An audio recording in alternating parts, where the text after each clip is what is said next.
So if you really go the whole way and see how you feel at the prospect of vanishing forever, of all your efforts and all your achievements and all your attainments turning into dust and nothingness, what is the feeling?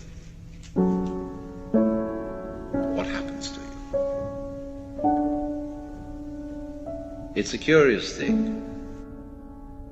The most real state is the state of nothing.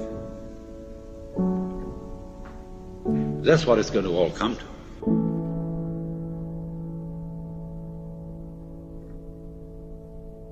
And for some reason or other, we're supposed to find this depressing. But if somebody is going to argue that the basic reality is nothingness, where does all this come from? Obviously from nothingness. So cheer up, you see.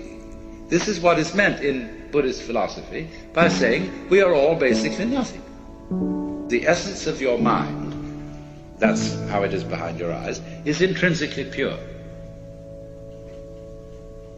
The pure doesn't mean a non-dirty story state of mind, as it is apt to mean in the word purity.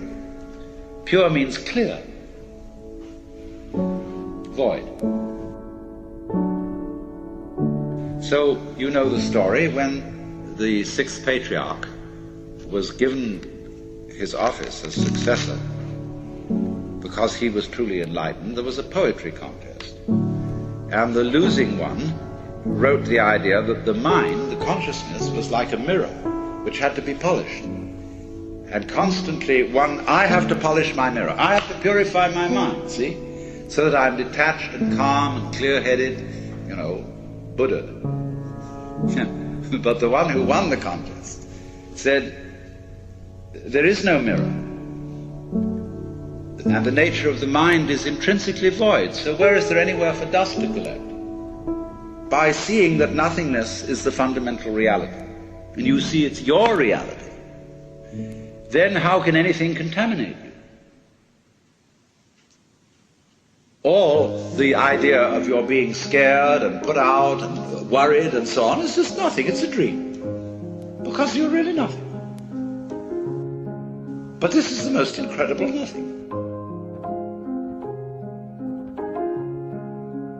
If you think of this nothingness as mere blankness, and you hold on to the idea of blankness, and kind of grisly about it, you haven't understood it. Nothingness is really like the nothingness of space, which contains the whole universe. All the sun, moon, and stars, and the mountains and rivers, and the good men and the bad men, and the animals and the insects, the whole bit, all are contained in void.